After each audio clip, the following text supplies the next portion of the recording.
Hey guys, thanks for checking out my video. A lot of you guys have asked me to do an overview of my Penance brand Inquisitor. This is not a build guide, but I'm just going to give you guys a showcase of what the build looks like and how you can put it together. And so we'll start here with this is a normal series. I would do Uber, but I don't have any fragments right now, but this will just give you an idea of what the build's damage looks like.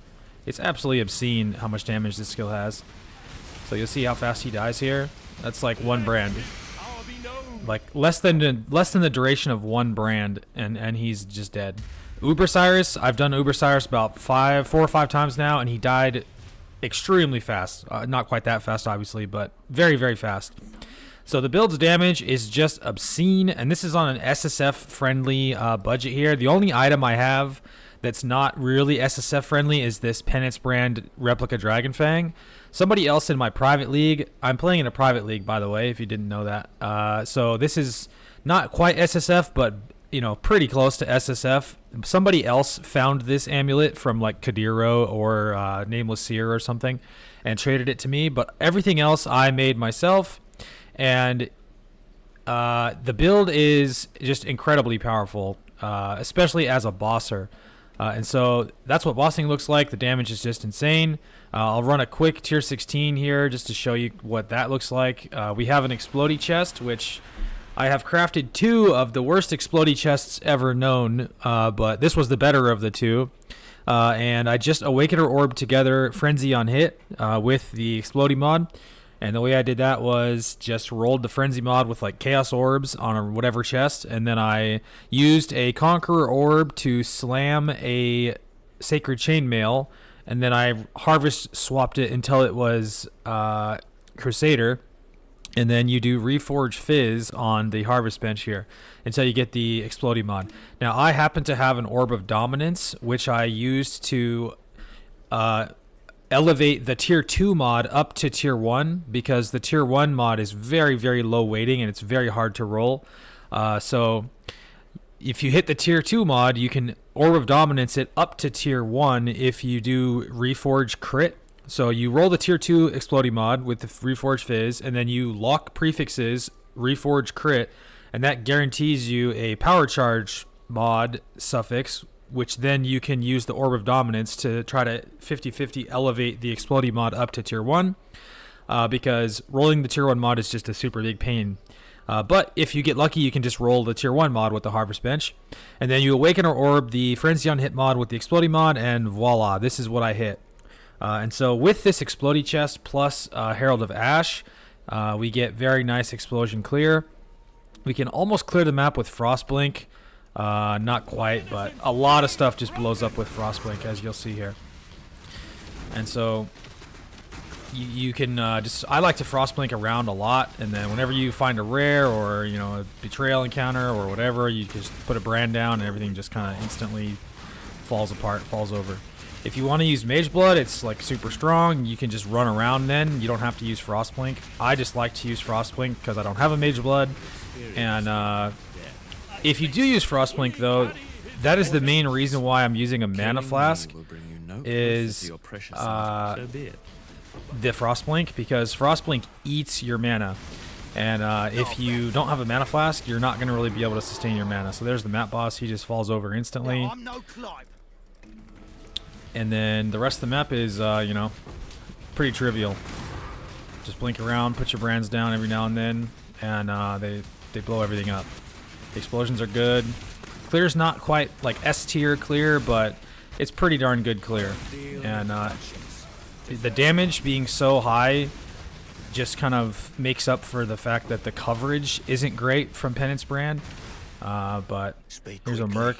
You'll see him blow up instantly. And yeah, there's a little bit more on this map, but you get the idea. So I'll talk about the character a little bit more. The main item that makes the build kind of take to the next level is the Archdemon helmet here. This is a Shaper only Archdemon helmet that I'm using, and the way you make this is you get a Shaper Archdemon helmet, which you have to farm from Ritual. If you don't want to farm Ritual, you can just use a regular helmet, but it won't be nearly as good. The +2 levels from the Archdemon helmet is like 15% more damage or something. It's very, very strong.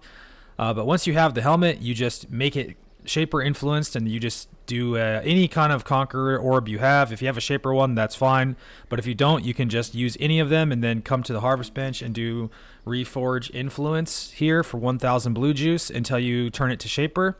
And then once you have it Shaper, the way you craft this helmet is you use Horror Essences on the helmet until you hit Hypothermia. And once you hit Hypothermia, you need to have an open suffix. And if you have a third suffix, you have to annul it off. And then once you have an open suffix, you reforge crit on the Harvest Bench. So you do suffixes can't be changed, and then you do reforge crit, and that guarantees the spell crit mod. I did it 3 times, and I got unlucky and hit 1% crit all 3 times. So I'm not quite crit capped, unfortunately. But I ran out of essences, and I'm ready to move on to my next build. So I kept this one. But you also want ideally an 84 item level 1. If you have an 84 item level helmet, you can roll up to 3% crit, and then it'll be easier to not hit 1% crit. But to get an 84 helmet, you either have to do tier 17 rituals, or you have to recombinate your helmet with a higher level helmet to try to get a higher item level 1. And I didn't want to risk that because I didn't want to have to farm more ritual to farm another Archdemon helmet, because I just really don't like ritual. But anyway, and then once you have your suffixes done, you can just do Reforge Life to get the life, and then craft on the +1 AoE. And this helmet is giga damage. The GG Endgame helmet is Awakener Orb together with an Elder helmet, so it'd be Shaper and Elder influenced, and then would also have a Conk effect prefix. And I don't think there's any way to actually target craft that once you have the suffixes. You kind of just have to like Exalt Slam and annul until you Exalt on Conk effect, which is like, you know, very, very pain in SSF. But this build already has such obscene damage that I don't think it's even necessary, you know. And if you're doing some kind of tier 17 Titanic 100% Delirium shenanigan trade league stuff, then maybe you might need that damage, you know, with giant rogue exiles or some crap.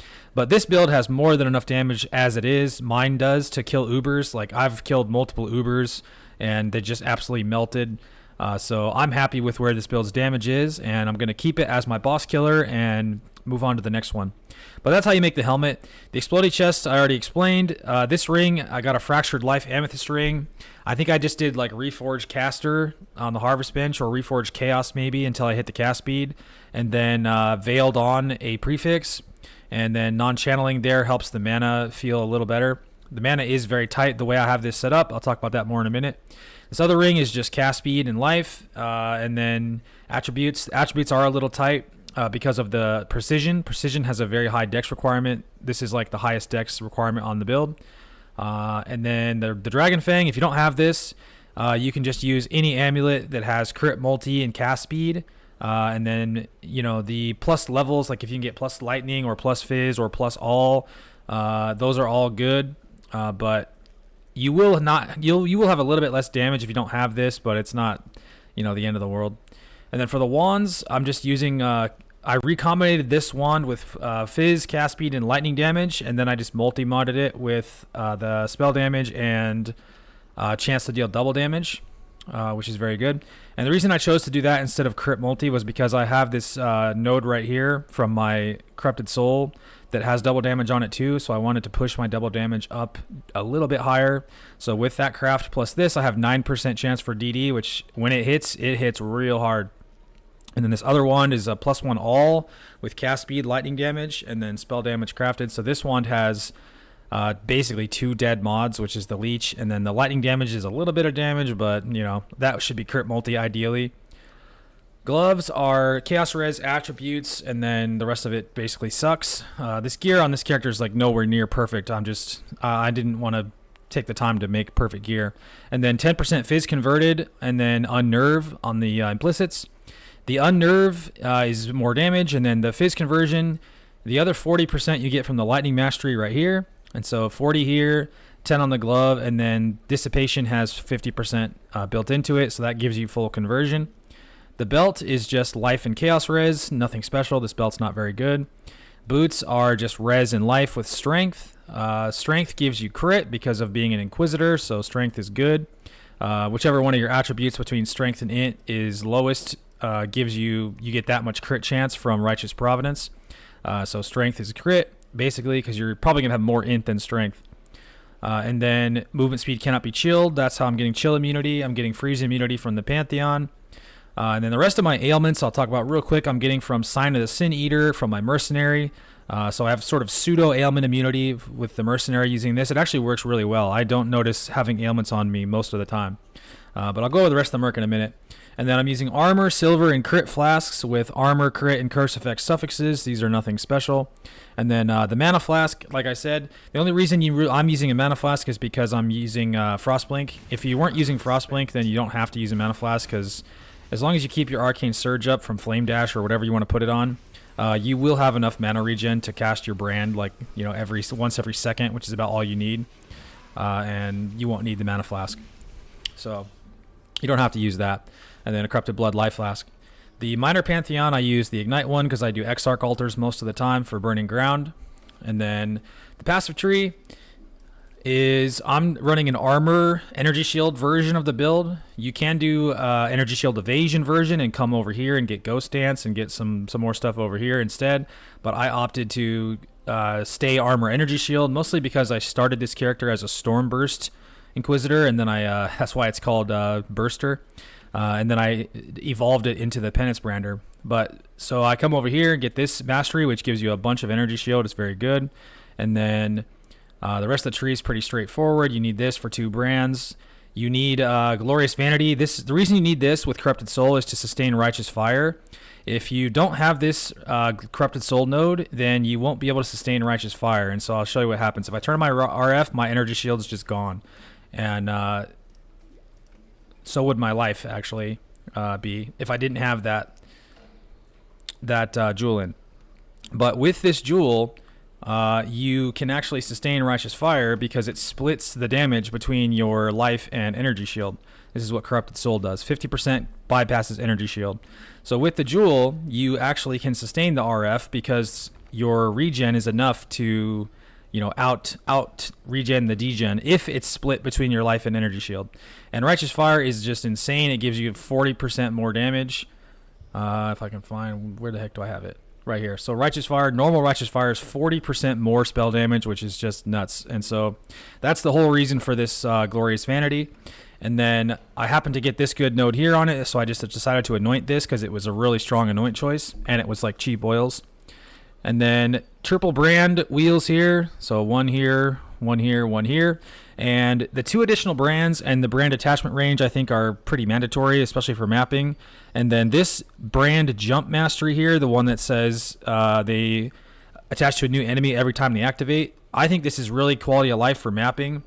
This isn't mandatory at all. You can try without this and with this. I think it feels better with this because it gives you like more consistent pack explosions as you're mapping. And then the rest of the tree is straightforward. We do low life pain attunement, and the way we enable low life is with an arrogance setup with clarity, vitality, and precision. So you run all 3 of these auras with arrogance, and then it puts your life just about above low life. And I'm using the life mastery to get 55% low life also. And so you can see my life total is tuned about 100 above right now. But I can't get it any closer down because I just don't have the dex to level up my precision more. But if you did, you could level up this precision a little bit more for free, basically, and you get a little bit more crit chance. But I have level 20 vitality, level 20 clarity, and level 16 precision on my exact setup. And then I also have a level 4 enlighten, which I got from Gravicius, which was cool. And so that allowed me to put on Herald of Purity as well as Herald of Ash, which Herald of Purity just gives you a bunch more damage because Penance Brand is Fizz based. So all your Fizz scaling from Hatred also gets just amplified. And then Hatred, it was incredibly good aura, gives you a bunch of extra damage, also amplifies your explosions because the explosions from the chest are Fizz based. And then Petrified Blood. Petrified Blood allows us to mitigate being on low life because it gives you a little bit of life buffer for damage. So that's very strong. So that's the aura setup. You got one on Arrogance, and then the 5 link with Enlighten in the chest. And then regular Frostblink here. The reason I use regular Frostblink and Frostblink of Wintry Blast is because you can use them both at the same time. Because Frostblink has no cooldown.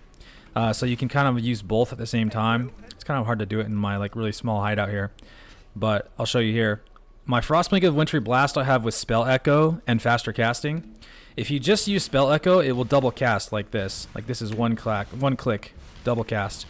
But this kind of feels weird for mapping, and so what I do most of the time is if you hold down your movement, like your left click, if you hold down left click and you Frostblink of Wintry Blast, it will only go off once. It won't like double cast. Like you see here, this is with me holding down. It only goes off once instead of twice. But if you let go of the left click, then it will go off twice, and that kind of feels clunky. So what I do is usually left click, and then it happens only once, but it does go, still have faster casting from Spell Echo. And then you can use regular Frostblink with it, and so Frostblink, like that. And so I do that to just move around faster, and it helps you like reposition, reposition more quickly and be exactly where you want to be. You need to move around a lot in this build because it is, a squishier build. So that's why I use double Frostblink. You don't have to do that though. You can use Flame Dash if you want to be a runner with Mage Blood. And then the other gems, we have Assassin's Mark, which I'm self-casting. There's just really not a better way to apply it. And you don't need minus resistance curses at all because of being an Inquisitor. Inquisitor, we have ignore resistances with crits, and so Assassin's Mark is the curse that makes sense, and self-casting it is just the way to go. And then Enduring Cry, I just use this to generate endurance charges while mapping. This is also optional. I take this charge wheel with the charge duration basically to keep me alive more with the endurance charges. This wheel is okay for damage, but it's not super great. And then rest of the gems, we have Dissipation with Swift Brand, crit damage, and Conk Effect. You can use Inspiration instead of crit damage. That'll also make your mana feel a little better. Like if you're not using a mana flask, I'd probably use Inspiration. That would make the mana better. Also, if you didn't have a Replica Dragon Fangs, you wouldn't have this extra reservation. So you'd have even tighter mana, and then you'd definitely probably want to use Inspiration. And then if you have a Conk Effect helmet, like the GG helmet with Conk Effect, you could use like Arcane Surge instead of Conk Effect, or Inspiration instead of Conk Effect for your like 5th link. And then over here we have Molten Shell, cast some damage taken, and then a Stone Golem. The Stone Golem is pretty powerful because it gives you life regen, and the life regen is double dipped from being an Inquisitor. So Pious Path from Inquisitor makes your life regen also give you energy shield regen basically. And so when you use a Stone Golem, it gives you just a little bit more sustain to help you keep your Righteous Fire on. Sometimes if you don't have good enough regen without the Stone Golem, you won't quite be sustaining your life and energy shield. And so that's the gem setup. That's the character. That's the gear. That's the tree. The build is insane. Dissipation is just super broken. And so I wanted to try it out, and it feels pretty good. So yeah, I think that's all I really need to talk about. We talked about the gear, talked about the tree, talked about the gems. What else? Anything? Masteries? Nah. I think that's it. Anyway, try this character out if you guys want to play Dissipation. It's super broken. If you're in Trade League, you could probably put together what I have here for like not very much. This stuff is not expensive at all. I don't know how much Penance Brand Replica Dragon Fangs are, but the rest of the gear is, let's see, Penance Brand, 5 Divines for this amulet, but like I said, this isn't even mandatory. And then you can make an Explodey chest for like super cheap. The helmet's super easy to craft. I did it in a private league. I'm sure you could do it in Trade League for pretty cheap. Or just buy one that's already crafted for probably not that expensive too. Anyway, that's it. Try the build out. It's fun. If you never played it, it's OP. And it used to have twice as much damage as this, which is absolutely crazy. But anyway, I'm moving on. I'm going to play a Burning Arrow build next and try and see where I can take that. So, thanks for watching. Hope you have fun. See you next time.